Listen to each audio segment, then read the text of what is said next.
Менин атым Эмилбек, мен азыр 17 жаштамын. Деги эле ушул окуу жайга кантип өтүп калдыңыз? Катардагы университетти тандадым. Чет өлкөдө калайын деген оюңуз барбы? Мен финансист болоюн деп чечтим. Ошондо сиз кайсынысын тандап атасыз? Ага деген 3000ден ашык окуучу тапшырыптыр. Анан 100 эле адам өтүптүр.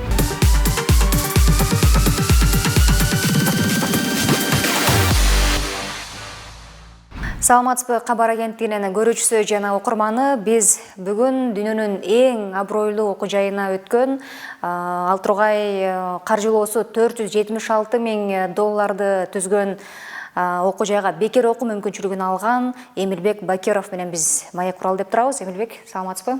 Саламатсызбы. Биринчиден окуу жайга өтүшүңүз менен куттуктайбыз. Рахмат. Анда баштай берели, алгач ушул өзүңүз жөнүндө айтып берсеңиз, анан деги эле ушул окуу жайга кантип өтүп калдыңыз? Биринчи суроо ушул болсун. Менин атым Эмилбек, мен азыр 17 жаштамын.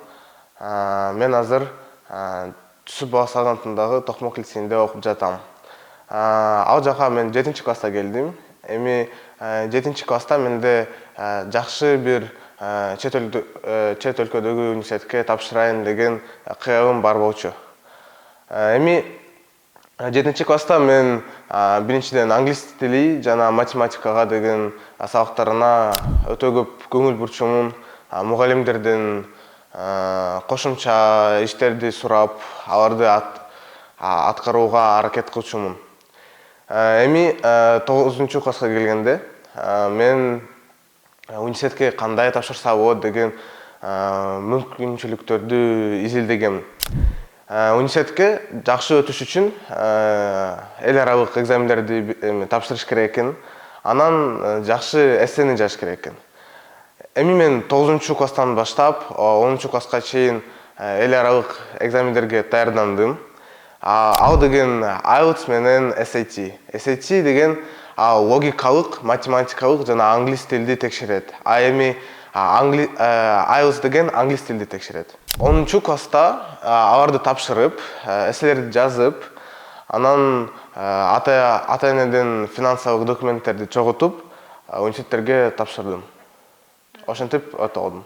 Ошондо сиз ушул жылы тапшырдыңыз, документтерди, Мына биз билгенден ушул АКШ, Канада, анан Катардагы университеттерге өтүп турсуз, Ошондо сиз кайсынысын тандап атасыз? Эми мен Катардагы университетти тандадым. Анткени ал мага өтө жакшы шарттарды түзүп берди. АКШдагы жана Канададагы университеттер мага толук окуу жайыны төлөп беришет экен. Бирок Катардагы университет андан да жакшыраак грантты мага берди. Алар менин окум жайымды, тамагымды, жатаканымды жана авиабилеттерди да төлөп беришет. Ошол үчүн мен Катардагы университеттерди алдым. Ал жакта бекер окуйсуң, анан стипендия да алат бекенсиң, же кандай экен? Жок, мен эми стипендия деген акчалар тамакка жана жатаканага кетет. Ошол үчүн стипендиясыз. Бирок менин жатаканам жана тамагым бекер болот. Ал жакта толугу менен бекер окуйсуң, Ооба. Анан кайсы кесип тандадың? Мен финансист болоюн деп чечтим. Анткени мен кичинекей кезинен математикага өтө кызыккам. Ошол үчүн мен кесипти чечкенде математика менен байланыштуу бир кесипти тандадым. Окуу канча мөөнөткө созулат экен? Канча жыл окуйсуз аякта? Эми университетте бакалавр программасы 4 жыл болот. 4 жыл окуйм.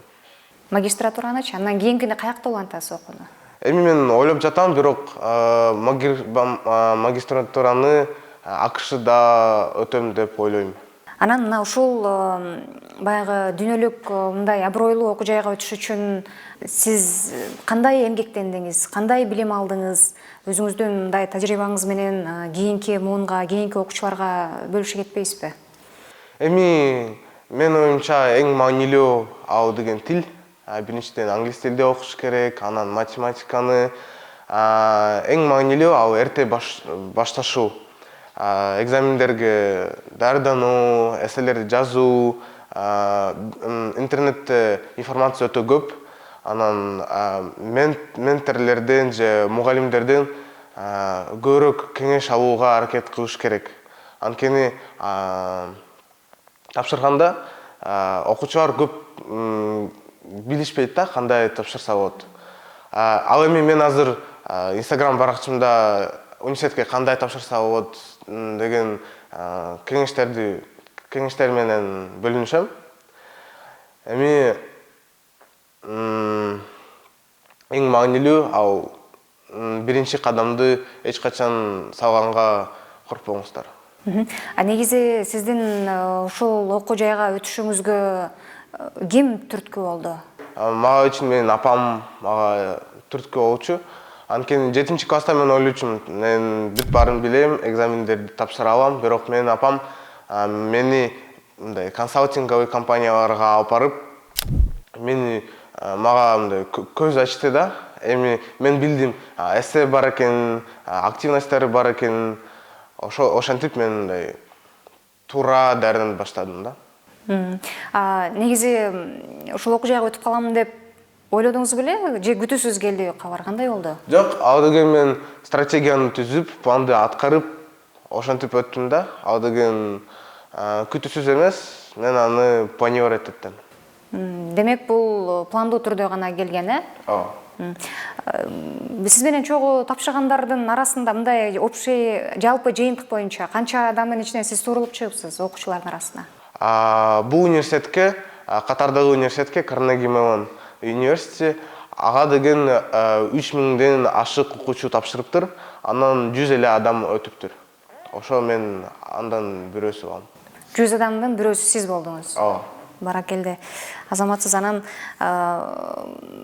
эми ал жака окууну уланткандан кийинки максаттарыңыз кандай негизи? Баягы бир финансы кесибинин ээси болуп чыгат экенсиз, кийин ишти биякта улантасызбы же чет өлкөдө калайын деген оюңуз барбы? Эми албетте мен чет өлкөдө илим алайын деп аракет кылам. Анан албетте окууну бүтүп, Кыргызстанга келип, Кыргызстан өнүгүш үчүн салым кылам деп Пландап атасыз, э? Ооба. Үй бүлөдө канча бир туугансыз? Үй бүлөдө 3 бир тууганбыз. Мен иним, ал 7 жашта, мен сиңдим 12 жашта, эмим мен. Бул окууга өткөндөн кийин ата-энеңиз, мугалимдериңиз кандай кабыл алды? Эми мен ушундай күчтүү университеттерден жооп алгандан кийин мен дароо ата-энеме айтып бергем. Алар өтө сүйүнүштү, анан мугалимдерге да айтып бергем. Алар да өтө сүйүнүшүп, мен мектепке келгенде мени өтө куттукташты да. Демек кубанычтуу кабар болгон, баардыгы үчүн, э?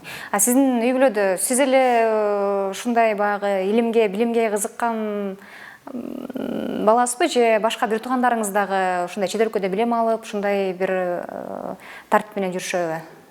Эми мен бир туугандар жок, чет өлкөдө мындай жок. Мен өзүм кызыгып, информацияны табып, өзүм окугам. Бул сиздин жеке кызыгууңуз болгон, э? Ооба. Анан азыркы тапта эми сизди көргөндөн кийин чет өлкөдө билим алам деген жаштар чыгат болуш керек көп. Эми көп эле жаштардын максаты бар да, чет өлкөдө билим алсам дегенчи. Кандай негизде ушул сиз тапшырган университетке тапшыра алышат? Кантип тапшырышат? Биринчи кайсы кадамдарды жасаш керек? Эми эң биринчи ал эл аралык экзамендерди тапшырыш керек. Ал деген SAT менен IELTS мен айткандай.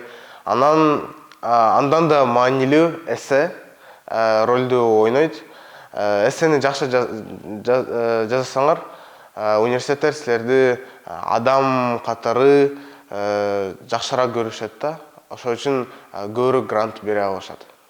Анан мисалы мына 3 өлкөдөгү окуу жайларга өттүңүз, анан Баягы Катардагы окуу жайды тандоодон мурун баягы окуу жайлардын артыкчылыктарын дагы карадыңыз да. Артыкчылыгы эмнеде экен гранттан тышкары тиги сиз тандаган окуу жайдын?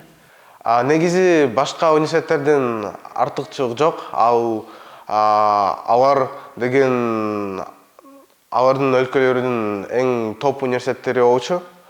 Бирок салыштырса мен грантка деле карадым да. Мектепте кандай окуучусуз? Жакшы окуучумун, отличникмен. Ооба, отличник. Биринчи класстан бери отличниксиз, Ооба. Жакшы. Азыркы тапта кайсы жакта турасыз? Токмокто жашайсызбы? Жок, мен азыр Бишкекте жашайм, бирок Токмокто окуйм. Ал деген лицей. Биз жака воскресенье күнү барып, анан 5-чи күнүн кетебиз да.